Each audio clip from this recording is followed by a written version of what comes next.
नमस्कार विद्यार्थियों, स्वागत है आपका एक बार फिर संस्कृत की क्लास में। और हम पढ़ रहे हैं संस्कृत। एक तरह से संस्कृत नहीं कहेंगे इसको, त्रिभाषा सूत्र नीतियां। तो जो त्रिभाषा का कंसेप्ट है वो सबसे पहले कहाँ आया, कैसे आया, त्रिभाषा के कंसेप्ट में किन किन समितियों का समय समय पर गठन हुआ, कौन सी समिति को किस नाम से पुकारा गया, कौन सी स्थिति का किस सन में गठन हुआ और कौन सी समिति ने मुख्य रूप से कौन सी सिफारिशें की। और यह आपके लिए केवल मात्र परीक्षा की दृष्टि से नहीं, यह आपके रीट के सिलेबस के अकॉर्डिंग भी बहुत महत्वपूर्ण क्लास है, तो आप उसको जरूर देखिए। अब हम बात करते हैं केंद्रीय सलाहकार बोर्ड की। बात चल रही थी केंद्रीय सलाहकार बोर्ड 1956। केंद्रीय सलाहकार बोर्ड, ये एक बार आप और टैली कर लेना, ये मैं आपको इसको लिख देती हूँ कि संस्कृत इसकी लिखी हुई है संख्या, ये 5 होता है शायद, और ये शायद 6 होता है, आप और देख लेना। 1956 मुझे, बाकी मैं और क्लियर कर लूंगी, बैक टू बैक क्लास है तो मैं देख नहीं पाई। और द्वितीय प्रारूप के आप बात करने से पहले प्रथम प्रारूप की बात कर लेते हैं। प्रथम प्रारूप में हमारे सामने क्या कहा गया था? तो प्रथम प्रारूप में हमें कहा गया था कि आप मातृभाषा पढ़ा सकते हैं, नंबर 2 आप क्षेत्रीय भाषा पढ़ा सकते हैं, नंबर 3 आप मातृभाषा और क्षेत्रीय भाषाओं का मिश्रण पढ़ा सकते हैं, नंबर 4 आप क्या कर सकते हैं, मातृभाषा के साथ संस्कृत भाषा का मिश्रित पाठ्यक्रम दे सकते हैं। अब बात हम करते हैं, ये इन्होंने नंबर 1 में 4 ऑप्शन दिए थे। अब था प्रथम प्रारूप का ही पार्ट 2 चल रहा है। ये प्रथम प्रारूप में 6 पॉइंट इन्होंने क्या दिया? 6 पॉइंट इन्होंने दिया हिंदी अथवा आंग्ल भाषा। अब इस पॉइंट को, ऑप्शन को आप समझना। एक तरह से देखो, उत्तर भारत में हिंदी बोली जाती है, इन्होंने क्या कहा, वहां तो इंग्लिश के रूप में चुनी है, और दक्षिण भारत में अंग्रेजी भाषा मुख्यतया बोली जाती है, तो वहां आप हिंदी चुनिए। इसीलिए इस ऑप्शन को अथवा में दे दिया कि आप जहां जैसे क्षेत्र विशेष की विशेषताएं हैं, यदि वहां पे हिंदी भाषी लोग हैं तो वहां अंग्रेजी का ऑप्शन रखिए, और यदि वह अंग्रेजी भाषी लोग हैं तो हिंदी का रखिए। और नंबर 3 पे या गै भाग में इन्होंने क्या कहा कि कापी आधुनिक भारतीय भाषा अथवा यूरोपीय भाषा। इन्होंने क्या कहा? कापी आधुनिक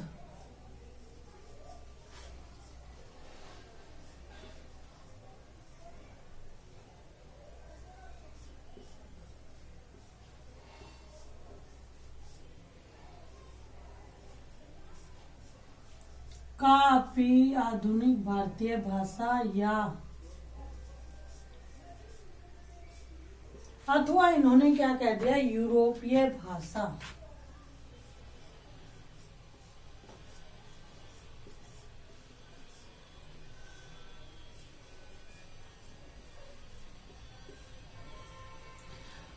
और इसमें यूरोपीय भाषा में इन्होंने क्या कहा हुआ है कि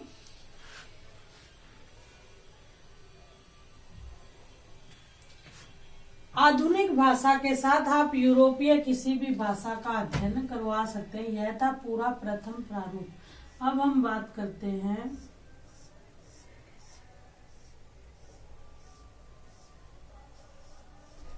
द्वितीय भाषा प्रारूप की। अब द्वितीय भाषा प्रारूप हमें क्या कहता है कि या तो आप क्या कीजिए, प्रथम प्रारूप की तरह ही सारे विकल्प दीजिए, ठीक है, प्रथम प्रारूप वत सर्वे विकल्पाः।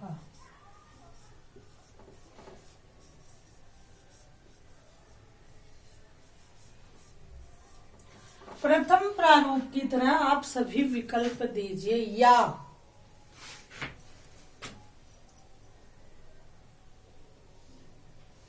नंबर 2 पॉइंट पे इन्होंने क्या कहा,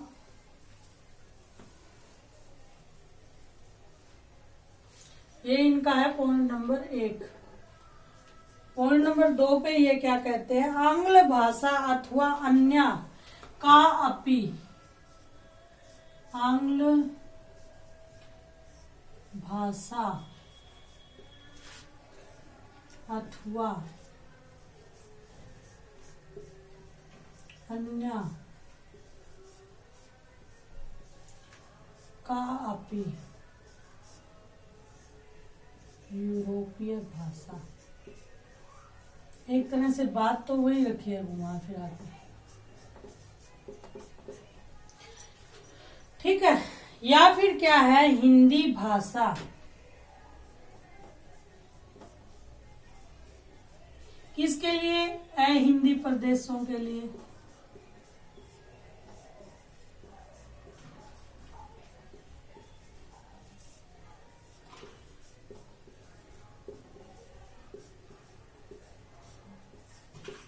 हिंदी प्रदेशों के लिए। या क्या है, का अपि एका भारतीय भाषा,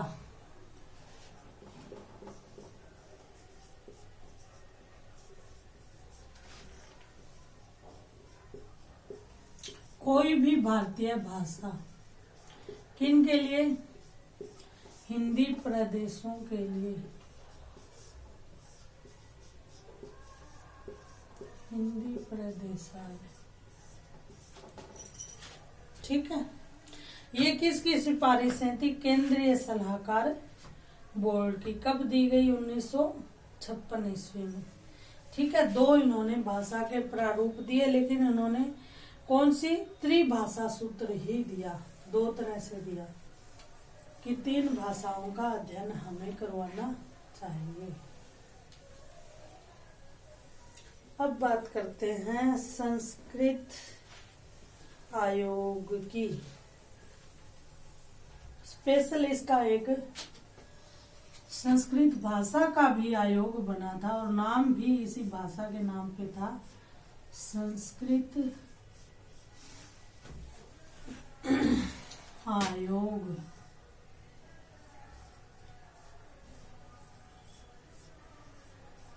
संस्कृत आयोग है, या फिर इसे क्या कहा गया, सुनीति कुमार चटर्जी आयोग। ये इसके जरूर अध्यक्ष रहे होंगे, सुनीति कुमार चटर्जी, बंगाली थे ये चटर्जी, बंगाली बाबू चटर्जी आयोग, ठीक है। ये कब बना,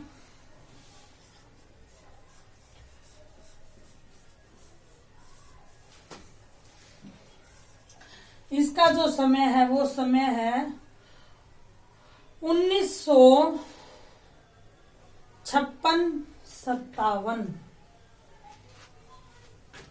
यानी केंद्रीय सलाहकार बोर्ड के साथ साथ ही यह बोर्ड भी काम कर रहा था। यह किसके लिए काम कर रहा था, यह विशेष तौर पे संस्कृत के लिए कार्य कर रहा था और केंद्रीय सलाहकार बोर्ड इसी के समांतर पूरे भाषा के संप्रत्यय को लेकर काम कर रहा था। तो जी संस्कृत आयोग क्या कहता है, हम सुनते हैं। संस्कृत आयोग कहता है, स्वतंत्र भारत में संस्कृतस्य स्थिते है, संस्कृत की जो स्थिति है, विकासस्य संभावनायाः विचार करणाय ऐसा आयोग गठितवान, कि भारत वर्ष में संस्कृत भाषा के विकास की जो संभावना है और फिलहाल जो स्थिति है उसके विषय में विचार करने के लिए इस आयोग को बनाया गया। आयोगेन अनेन सब प्रतिवेदने, इस आयोग के द्वारा अपने प्रतिवेदन में या अपनी रिपोर्ट में स्पष्टतया उक्तम यत, स्पष्टता पूर्वक कहा गया कि माध्यमिक विद्यालयेषु पाठ्यक्रमे माध्यमिक विद्यालयों में पाठ्यक्रम में संस्कृतस्य स्थानम अनिवार्य रूपेण भवितव्यम। इन्होंने क्या कहा? माध्यमिक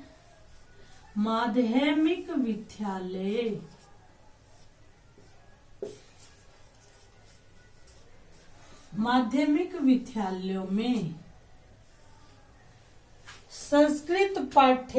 संस्कृतस्य माध्यमिक विद्यालयेषु पाठ्यक्रमे माध्यमिक विद्यालयों के पाठ्यक्रम में संस्कृत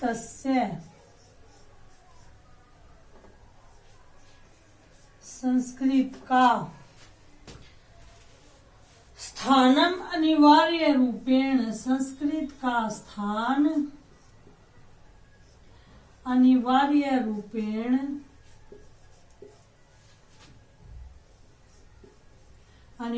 रूप से भवितव्यम होना चाहिए।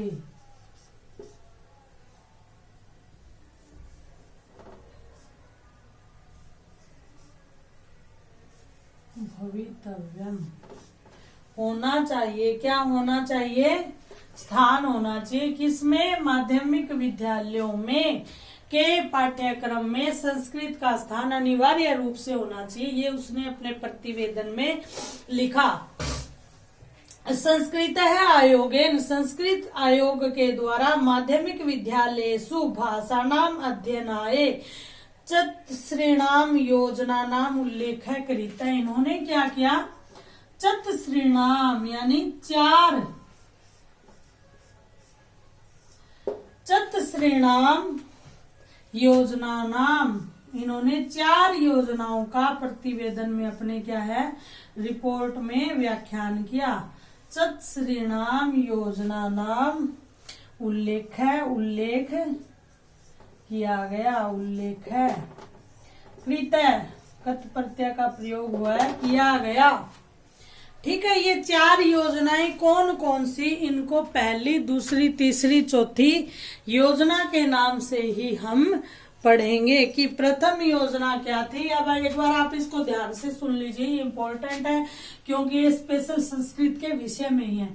संस्कृत आयोग का गठन किया गया 1956-57 में। इसके अध्यक्ष सुनीति कुमार चटर्जी थे।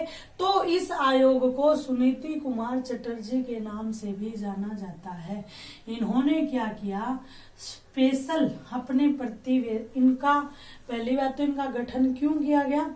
इनका गठन किया गया भारतवर्ष में जो संस्कृत भाषा के विकास की स्थिति है यानी फिलहाल है, और जो संभावनाएं हैं उसके विकसित होने की, उन संभावनाओं पे विचार विमर्श करने के लिए इन्होंने क्या किया? आयोग का गठन किया। गठन तो देखो सरकार ही करवाती है, वो आयोग बनाया गया। अब फिर यह आयोग बन गया। इन्होंने अपने प्रतिवेदन में क्या रिपोर्ट प्रस्तुत की? नंबर 1, इन्होंने कहा कि माध्यमिक विद्यालयों के पाठ्यक्रम में संस्कृत भाषा का स्थान अनिवार्य रूप से होना ही चाहिए। नंबर 2, इन्होंने क्या किया? संस्कृत भाषा से संबंधित चतुस्रीणाम 4 योजनाओं का उल्लेख किया। और वह 4 योजनाएं कौन कौन सी थी इसका हम अभी अध्ययन करेंगे।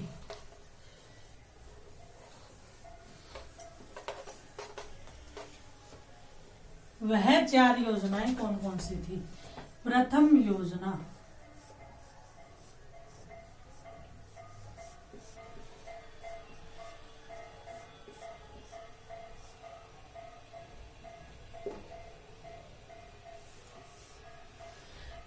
योजना उनकी थी मातृभाषा अथवा क्षेत्रीय भाषा।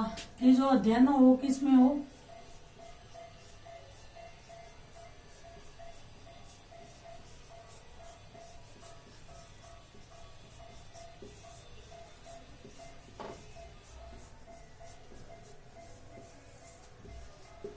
ठीक है। नंबर 2, आंग्ल भाषा या हिंदी भाषा। अब ये पॉइंट सेम है कि जहाँ हिंदी बोली जाए वहां आंग्ल भाषा, और जहाँ आंग्ल भाषा बोली जाए वहां हिंदी भाषा।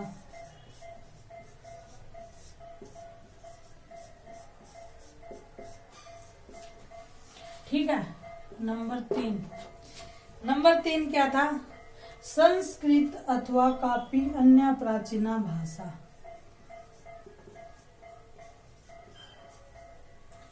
पहली बार संस्कृत का नाम स्पष्ट रूप से लिया गया है, और यही खासियत है कि इस आयोग को स्पेशल बनाया गया, वरना हमेशा हमें कहा सांस्कृतिक भाषा या फिर क्या है शास्त्रीय भाषा का नाम आया था, सीधा संस्कृत का पहली बार आया। लेकिन इन्होंने भी अथवा लिख के देखो कितनी बड़ी बात कही है कि अथवा कापी अन्य प्राचीना भाषा, इसीलिए संस्कृत का बेड़ा गर्क हो गया।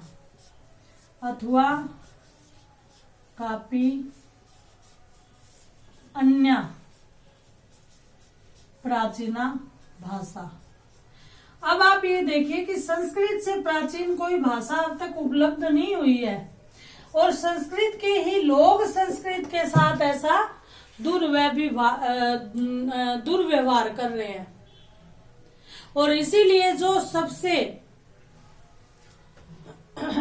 वैज्ञानिक भाषा है और सबसे ज्ञान से ओत प्रोत, आप ये देखिए मेडिकल साइंस ने जितनी भी तरक्की की है उसमें एक ऐसी चीज नहीं है कि जो संस्कृत के ग्रंथों में वेदों में उल्लिखित न हो। लेकिन यह हमारा दुर्भाग्य ही है कि हमारे संस्कृत के खुद के लोग यहाँ पे अथवा में दे रहे हैं। लेकिन मैं ये मानती हूँ कि चलो गनीमत है कि कम से कम इस आयोग ने सीधा सीधा संस्कृत का नाम तो लिया। ये था जी इनकी प्रथम योजना। अब इनकी द्वितीय योजना देखते हैं क्या थी। और 1956 में यह बनके तैयार हो चुका है, और आज 2020 आने को है। संस्कृत का जो स्तर है वो निम्नतम गिरा ही है, उठा नहीं है। इसीलिए ये जो चीजें हैं सिर्फ क्या है, कागज मात्रों तक ही सीमित होकर रह गई है। द्वितीय योजना। दूसरी योजना में इन्होंने क्या कहा, मातृभाषा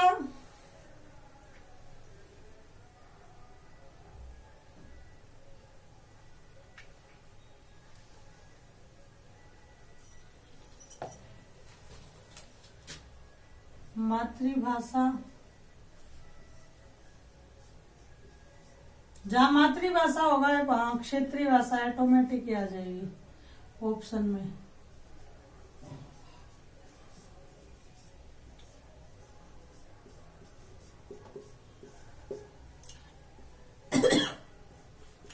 नंबर 2 इन्होंने क्या कहा है, आंग्ल भाषा। देखिए संस्कृत से पहले आंग्ल भाषा विराजेगी।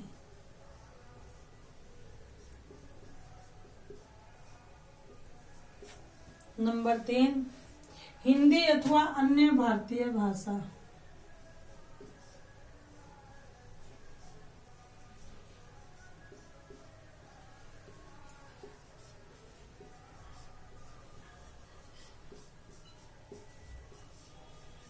बल्कि देखिए इंग्लिश को ये इतना सार्वजनिक भाषा के रूप में मान रहे हैं।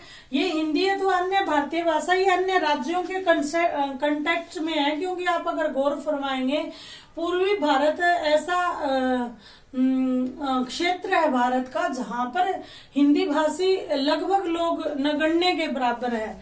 तो मुझे यह लगता है कि हिंदी को अगर हमने राजभाषा का दर्जा दिया है तो क्यों न हिंदी पूरे भारत में एक कंपलसरी सब्जेक्ट बने। ठीक है। और जैसे अम्बेडकर जी ने बड़ी अच्छी बात कही थी कि आप संस्कृत को ही राजभाषा का दर्जा दो, लेकिन वहाँ कई हमारे देश में संविधान बनने के समय विडंबनाएं रही हैं। लेकिन ये देखिए यहाँ आप आंग्ल भाषा को सर्वोपरि मान रहे हैं, और कहीं ना कहीं हिंदी और संस्कृत जो हमारी खुद की हमारी जड़ें हैं उनको आप भूल रहे हैं। और इन्होंने नंबर 4 पे रखा संस्कृत को। भाई इसका मतलब भी लगाओ तो लगा देना, वरना कोई जरूरी नहीं है हमेशा रवैया। बल्कि मुझे राजस्थान राज्य के बारे में ये बात सबसे ज्यादा अच्छी लगती है कि राजस्थान लगभग ऐसा राज्य है जिसने हिंदी की और संस्कृत की दोनों के अस्तित्व को ज्यों का त्यों बनाए रखने में वह सक्षम है। लेकिन पाश्चात्य संस्कृति यहाँ भी धीरे धीरे क्या कर रही है, पांव पसार रही है। ये हो गई द्वितीय योजना।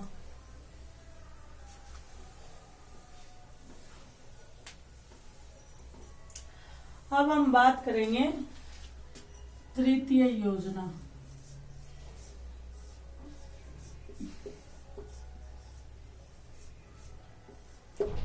तृतीय योजना हमें क्या कहती है? तृतीय योजना कहती है एषः द्वितीय योजना, एषः द्वितीयो योजनायाः भवेत् परंतु संस्कृत माध्यमेन परीक्षा न स्यात्।